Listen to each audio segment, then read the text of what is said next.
우리가 다 할 수 없을지라도, 다 이해하지 못한다 할지라도 우리가 믿고 아는 것 한 가지는 우리 주님께서 우리를 위해 부활하셨고 여전히 우리와 함께 하시고 앞으로도 우리가 그 주님을 바라보며 믿음으로 나아갈 때 승리의 그 날을 이루게 될 줄로 믿습니다. 함께 읽은 고린도전서 우리 15장 1절부터 10절 말씀을 가지고 부활 이후, 오늘 이와 같은 제목으로 함께 은혜를 나누고자 합니다. 한번 따라해 볼까요? 부활 이후. 우리는 참 어려운 시기에 우리 고난주간과 그리고 부활주의를 보내게 되었습니다. 한 번도 경험해보지 못했던 부활주일이었습니다. 우리 부활주일 이후에 우리는 어떤 생각을 하고 어떤 삶을 살아가야 하고 우리는 어떻게 할 것인가 고민이 안 될 수가 없죠. 그래서 저는 오늘 그런 부분에서 같이 한번 성경을 통해 사도 바울이 가졌던 그 복음, 그리고 본인은 만삭도 되지 못한 가운데 태어난 존재였고 그리고 교회를 핍박하던 사람이었지만 그러나 하나님의 그 거부할 수 없는 그 은혜 속에 그리고 부활에 대한 증인으로서 고린도 교회에게 그가 어떤 말을 하고 있는지 함께 살펴보고자 합니다. 우리는 참 언제 끝날지 모르는 길이 보이지 않은 긴 터널과 같은 길을 우리는 걸어가고 있습니다. 오늘까지 전 세계 확진자는 216만 9천여 명, 사망자 수는 14만 4,690명, 미국은 3만 4,233명, 스페인은 1만 9천 명이 넘고요. 이탈리아는 2만 2천 명, 프랑스는 1만 7천 명이 넘습니다. 지금까지 선진국이라고 자처하던 미국과 유럽 국가들이 아주 큰 타격을 입었습니다. 역사학자들이나 미래학자들은 이 코로나 바이러스 사태가 끝나고 나면 뭔가 세계 가운데 큰 변화도 일어나게 될 것이다 라고 조심스럽게 이야기들을 합니다. 이런 여러저런 이야기들을 듣노라 하면 우리는 참 소망도 없는 것 같고 그리고 두렵고 걱정도 염려도 커지기 마련입니다. 그럼에도 불구하고 그 가운데 우리는 여전히 하나님의 은혜 가운데 있다라고 하는 것을 고백 안 할래 안 할 수가 없죠. 눈에 보이지 않은 자그마한 여러분 이 바이러스 때문에 오늘 우리가 아무것도 할 수 없고 그리고 그 현실 가운데 우리의 힘과 무능력과 그리고 우리의 교만은 회개할 수밖에 없습니다. 세계 가운데 큰 죽음의 그늘이 두루어져 있는 가운데도 여전히 하나님의 손에 달려 있구나. 우리 또한 이것을 고백하며 예배해야 될 줄로 믿습니다. 하나님의 은혜와 통치 그리고 우리 가운데 가는 모든 길을 이끌어 가시는 그분께 모든 것을 맡기며 때에 따라 도우시는 은혜의 보좌 앞에 담대히 나아가 예배하는 저와 여러분 되기를 주의 이름으로 부탁을 드립니다. 오늘 읽은 말씀은 고린도 교회에게 이 사도 바울이 보낸 편지입니다. 이 편지 속에서 사도 바울은 크리스천의 삶에서 일어날 수 있는 많은 문제들에 대해서 다루고 있습니다. 그 중에 오늘 15장, 이것은 바로 그리스도의 부활을 믿는 성도들이 어떻게 살아야 할 것인가에 대해서 이야기하고 있습니다. 고린도는 그 당시에 최대 항구 도시였습니다. 인구는 그 당시에 65만 명이었대요. 놀라는 분들이 안 계시네요. 우리나라 조선시대 때, 이보다 훨씬 뒤에 있었던 우리나라 조선시대 때 최대의 여러분 번영을 구가했던 세종대왕 때 여러분 한양의 인구가 얼마인 줄 아세요? 10만 명이었어요. 10만 명밖에 안 됐다니까요. 그런데 고린도는 65만 명. 임진왜란 이후에 이 한양 도성의 인구가 점점 폭발적으로 늘어나기 시작을 합니다. 무려 18세기에 30만 명으로 급증을 하게 돼요. 한양이 작아지게 됐어요. 그래서 이 도성 안에 사는 사람들뿐만 아니라 더할 가짜 오리를 더해가지고 이 오리까지는 서울, 한양이다라는 말을 썼어요. 여기 수유리 위쪽에 가면은 가오리라고 있어요. 거기까지가 서울이었다는 거예요. 한양. 여러분 모르셨죠? 가오리, 아싸 가오리가 아니고 거기까지가 그래도 이 서울이었다라는 것을 의미해요. 그때 당시에도 30만 명밖에 안 됐어요. 그런데 고린도는 무려 65만 명이 살았어요. 얼마나 대단했었던지 저희가 실제로 성지순례 갔었을 때 보니까 길이가 6.3km, 폭이 약 25m의 운하가 있었어요. 배들이 어마어마한 배가 지나갑니다. 상당한 규모의 아고라가 있었고, 거기는 상점과 시장, 극장, 거대한 물 저장고가 있었고, 개선문도 있었고, 공중 목욕탕도 있었고, 심지어는 우리들이 운동하는 체육관도 있었다고 그래요. 도서관이 얼마나 큰지 여러분 수십만이 아니에요. 수백만 권의 책이 그때 당시에 있었다라는 거예요. 어마어마한 규모를 자랑하는 그런 고린도. 항구 도시다 보니까 그들 가운데 여러 가지 무역으로 인해 생겨지는 부와 이런 것들 때문에 사치와 향락이 만연되어 있었습니다. 우상을 숭배하는 아폴로 신전이 있었고 아프로디테 신전이 있었습니다. 이 아프로디테 신전에 여러분 주 기둥이 성인 12명이 손을 잡고 둘러도 못해요. 어마어마하게 큰 신전이었습니다. 바로 그런 곳에 이 고린도에 살고 있었던 사람들의 삶의 모습이 어땠나? 도시의 큰 영향 가운데 교회에 나오면서도 그들의 삶이 변화되지 않은 사람들이 많았습니다. 교회에 나온다고는 말했지만 그들의 신앙이 그저 형식적으로 남들 믿는 것처럼 안 믿으면 허전한 것 같고 마치 꼭 우리들의 시대에 살아가는 우리들처럼 세상 가운데 일 간다고 하면 다 가고 그렇게 살았어요. 할 거 다 하면서 그렇게 살았습니다. 고린도전서 15장 32절에 사도 바울이 이렇게 말합니다. 같이 한번 읽어볼까요? 내가 사람의 방법으로 에베소에서 맹수와 더불어 싸웠다면 내게 무슨 유익이 있으리요? 죽은 자가 다시 살아나지 못한다면 내일 죽을 터이니 먹고 마시자 하리라. 이런 말씀이 그냥 나온 말씀이 아니었습니다. 그렇게도 소중한 부활의 진리를 전해주었음에도 부활을 믿지 않는 사람들처럼 사는 모습을 보면서 사도 바울은 안타까운 마음이 들었어요. 먹고 마시자. 바울은 이 편지를 통해서 또한 이렇게 말합니다. 오늘 가장 중요한 말씀인데요. 3절과 4절입니다. 같이 한번 읽겠습니다. 시작. 내가 받은 것을 먼저 너희에게 전하였노니 이는 성경대로 그리스도께서 우리 죄를 위하여 죽으시고 장사 지난 바 되셨다가 성경대로 다시 살아나사. 사도 바울은 오늘 우리들에게도 중요한 말씀을 전해주고 있습니다. 많은 크리스천들이 이 사실을 알고 있지만 그러나 정말 오늘 우리가 부활의 그 주님과 더불어 얼마나 우리가 살아가고 있는지 예배에 대해서 그리고 오늘 우리가 정말 주님의 그 임재 가운데 살아가고 있는지 코로나로 인해서 삶의 자리 독일어로는 집진 레벤이라는 말을 써요. 삶의 자리에서 내가 하나님을 높이고 하나님을 예배하고 주님과 더불어 나아가는데 정말 그 가운데서 나는 부활을 어떻게 생각하고 나아가고 있는지 정말 나는 진실하게 그 부활을 믿는지 영원한 생명에 대해 소망을 갖고 있는지 사도 바울은 이 질문에 예라고 대답할 수 없는 사람은 부활을 믿지 않는 사람이라고 말합니다. 히브리서 13장 14절 여러분 쉬운 성경이 이렇게 고백하는데요. 다 같이 한번 읽어보겠습니다. 시작. 우리가 사는 이 세상은 영원한 우리의 집이 아닙니다. 우리는 앞으로 올 영원한 집을 기다리고 있습니다. 이렇게 고백하는 사람이 부활의 진리를 믿는 사람이라는 거예요. 이렇게 고백하듯 이 세상 것에 연연하지 아니하고 오늘 무엇보다 절대적인 것 바로 위의 것을 바라보며 주님과 더불어 동행하는 믿음의 삶을 살아야 될 줄로 믿습니다. 사도 바울은 고백합니다. 나는 사도 중에 가장 작은 자라 나는 하나님의 교회를 박해하였으므로 사도라 칭함받기를 감당하지 못할 자니라. 그러나 내가 나된 것은 하나님의 은혜로 된 것이니 내게 주신 그 은혜가 헛되지 아니하여 내가 모든 사도보다 더 많이 수고하였으나 내가 한 것이 아니라 오직 나와 함께 하신 하나님의 은혜로다. 나는 사도들 중에 보잘것없는 사람이라는 거예요.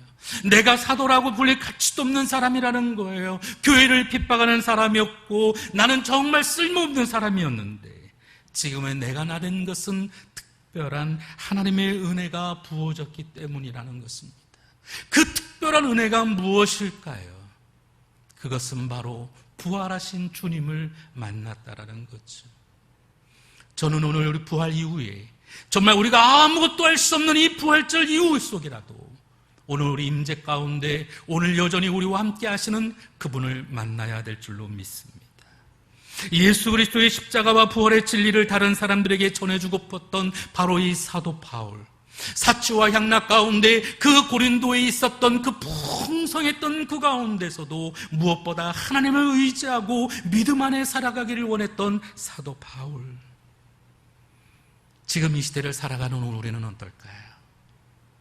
코로나 앞에서도, 그리고 세상에 정말 그 어떤 것보다도 풍성한 정말 풍요로운 문물을 지내고 있는 우리들, 세상 어디든지 여러분 이 스마트폰 하나만 있어도 여러분 심심하지도 않은 시대에 살아가잖아요. 원격으로도 공부할 수 있는 시대에 살아가고, 예배도 이렇게 온라인으로 우리가 드려지는 시대에 살아가고 있고, 그 어떤 세대라고 여러분 비교할 수 없는 시대에 우리가 살아가게 되었습니다. 그러나 정말 중요한 것은 그럼에도 불구하고 십자가와 부활의 진리를 다른 사람에게, 그리고 다음 세대에게 전하고, 그리고 무엇보다 오늘 우리가 갖고 있는 이 특별한 그 가치들을 잃어버리지 아니하고 여러분 드러내고 자랑하고 나타낼 수 있어야 될 수 있게 될 줄로 믿습니다.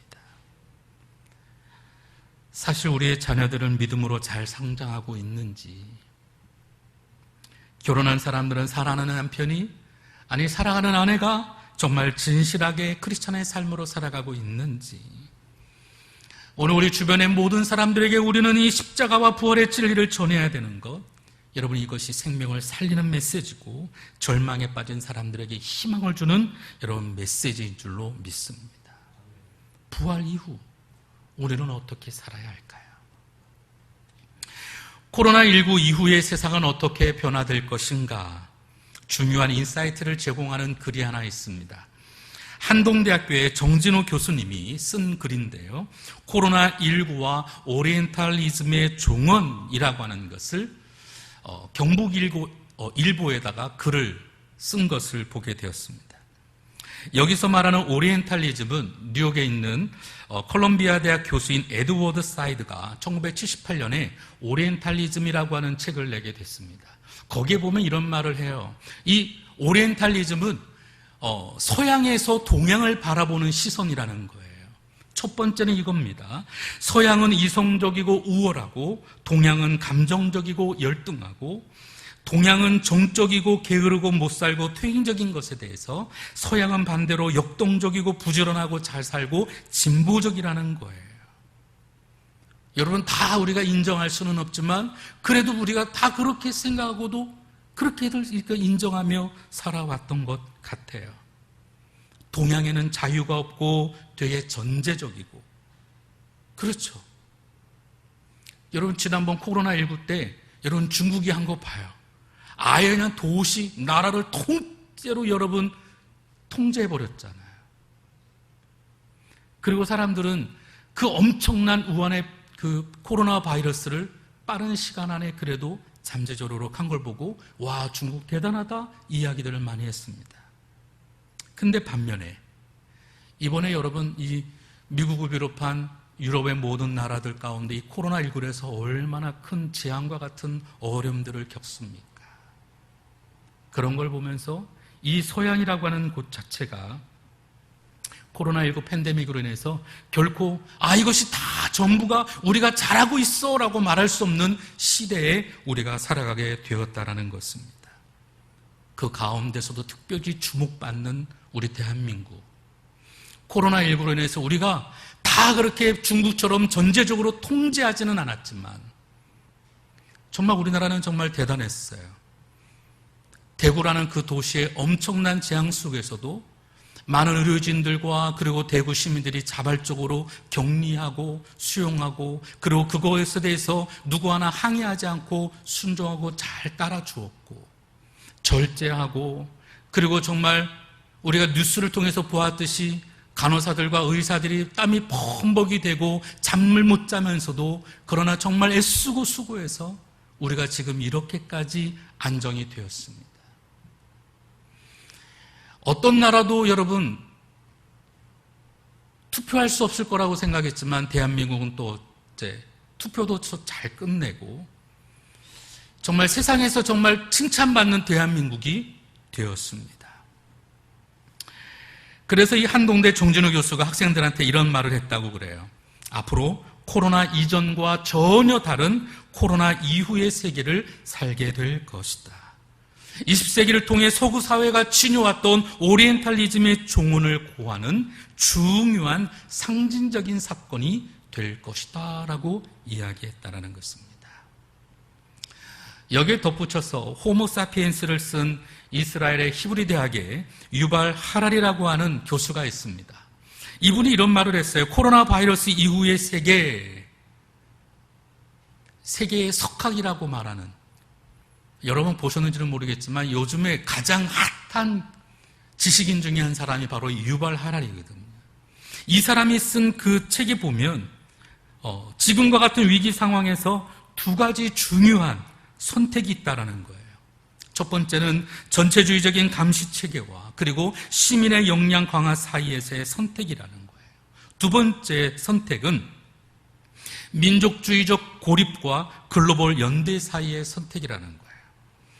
저 뚱땡이 목사가 갑자기 어려운 얘기를 하나? 여러분 다 모든 걸 다 차지하고서라도 중요한 것 한 가지는 이겁니다. 세상은 변하고 있는데 그 세상에 변화하는 그 중심 속에 사람이 있다는 거예요. 서구와 그리고 그 열방과 그리고 이 잘 사는 것과 못 사는 이런 모든 가치관과 기준들, 패러다임은 다 사라지고 코로나19로 인해서 모든 것이 무너진다는 거예요. 경계와 담과 장벽들, 미국이 갖고 있었던 여러 가지 보호무의 장벽들, 이 모든 것들이 다 무너지기 시작을 한다는 것입니다. 그런데 그 모든 것 가운데 가장 중요한 것은 나라가 통제하고 억제하고 여러분 그러지 않아도 이제는 성숙한 시민들, 사람들로 인해서 우발 하랄이는 이런 말을 해요. Empowering citizens. 위대한 시민들의 역량을 통해서 모든 것을 이기게 되었다라는 거예요. 사실 우리 대한민국은 그랬습니다. 정부가 똑똑하고 잘나서가 아니라 정말 우리 대한민국의 모든 국민 한 사람 한 사람이 여러분 거리두기 그리고 각자의 자리에서 그렇게 최선을 다해 이 모든 어려움과 난관들을 슬기롭게 잘 극복해 나왔다라는 것입니다. 아무리 여러 가지 한계가 있었고 문제가 있었어도 정말 잘해왔다는 것이죠. 그렇다면 우리 교회는 어떠했을까요? 우리 교회는 모든 것에 있어서 예배와 그리고 질서 정말 모범적으로 잘 해왔습니다. 서로 다른 의견과 생각이 있었다 할지라도 우리 교회에는 담임 목사님의 결정을 통해 정말 우리 교회는 어떤 교회보다도 먼저 선제적인 대응을 잘 해왔습니다. 삶의 자리에서 예배드리기 위해서 물론 우리는 여전히 부족한 것들이 있습니다. 그럼에도 불구하고 예배 시간마다 우리는 풍성한 하나님의 은혜를 나누었습니다. 그리고 앞으로도 우리는 한국 사회와 그리고 이 지역 사회 가운데 우리 교회가 가져야 될 책임과 질서가 무엇인지 우리 교회의 모습을 통해 보여주었다라고 저는 생각을 합니다. 우리가 현장 예배를 실시한다 할지라도 사실 우리 교회는 방역과 소독을 철저히 했습니다. 그리고 몇 번에 걸친 현장 예배를 갖다가 준비하는 데 있어서 그리고 우리 많은 것들을 준비했습니다. 우리 교육자들과 우리 교직원들 그리고 우리 모든 제끼리 힘써 기도하면서 매일매일 열심히 최선을 다해 걸어왔습니다. 그리고 지난 부활주일부터 우리가 예배를 드리면서도 여러분 구청이나 시청에서 나와가지고 우리 예배 드리는 걸 감시하지 않습니다. 왜냐하면 우리는 그렇게 예배를 준비해왔고 잘해왔기 때문에 그렇습니다. 저는 부활절 이후 코로나 이후 지금은 진실한 크리스천이 요구되는 시대에 우리는 살아가고 있다고 생각을 해요. 예수 그리스도 십자가의 그 진리를 믿고 부활의 소망을 갖는 사람들이라면 우리는 무엇보다 위대한 그 시민이 되기 위해서 나의 불편함도 그리고 내가 더 모든 것들 가져야 한다고 하는 그 이기적인 행동과 목적을 가져서는 안 된다고 생각을 합니다. 자신만을 생각하는 것이 아니라 주변을 생각하고 공동체를 생각하고 우리 교회를 생각하고 이 사회를 생각하고 세상을 향하여 바라볼 수 있는 넉넉한 믿음의 사람들이 되어야 될 줄로 믿습니다. 우매하게 아니 믿는 사람에게는 바이러스가 들어오지 않는다고 어떻게 우리가 말할 수 있겠습니까? 사회가 그렇지 않다라고 오늘 우리가 다 같이 조심한다고 하면 여러분 다 노력을 해야만 합니다. 우리는 세상에 생명의 복음을 전파해야 될 사명을 가진 사람들입니다. 그렇다면 그 생명을 지닌 사람이라면 오늘 우리의 말과 행동과 우리가 살아가는 모든 삶의 모습을 통해 우리는 세상의 본이 되어야 될 삶을 살아가야 될 줄로 믿습니다. 그래서 사도 바울은 사치와 향락 가운데에 빠져 있었던 그 고린도 교회를 향하여서도 나는 그렇지 못한 사람이었음에도 불구하고 하나님의 은혜 안에 이 부활의 소망과 믿음의 진리에 대해서 이야기하고 있었던 것처럼 우리 또한 신천지로 인해서 교회가 지탄을 받고 더 이상 전도도 할 수 없고 우리가 예배드리는 것조차도 불편한 시대에 살아가고 있다 할지라도 우리는 생명을 가진 사람이기에 그리고 부활을 증거하는 사람들이기에 오늘 나의 삶을 통해 우리 말과 행동을 통해 오늘도 하나님의 영광을 나타내는 우리 모두가 되어야 될 줄로 믿습니다. 우리는 그토록 이 어려운 시기에 우리를 안전하게 지켜주시기를 그리고 오늘 우리만 아니라 온 세상 사람들의 생명을 지켜주시기를 바라보고 그런 의미에서 우리 시편 121편 5절부터 8절 말씀을 읽으면서 하나님, 이 시대에 하나님의 은혜가 필요합니다. 오늘도 부활의 그 소망을 가지며 이 세상을 살아가면서도 오늘도 그 부활의 그 소망을 갖는 우리 모두가 될 수 있도록 세상 것에 우리가 연연하지 아니하고 저 영원한 하나님의 나라 위의 것을 바라보며 소망을 갖는 우리 모두가 될 수 있도록 주님 우리를 굳건하게 강하게 견고하게 주님 붙들어 주옵소서. 믿음으로 고백할 수 있기를 주 이름으로 부탁을 드립니다. 우리 시편 121편 5절과 8절 같이 한번 읽겠습니다. 야훼는 너를 지키시는 이시라. 야훼께서 내 오른쪽에서 내 그늘이 되시나니 낮의 해가 너를 상하게 하지 아니하며 밤의 달도 너를 해치지 아니하리로다. 야훼께서 너를 지켜 모든 환난을 면하게 하시며 또 내 영혼을 지키시리로다. 야훼께서 너의 출입을 지금부터 영원까지 지키시리로다. 아멘.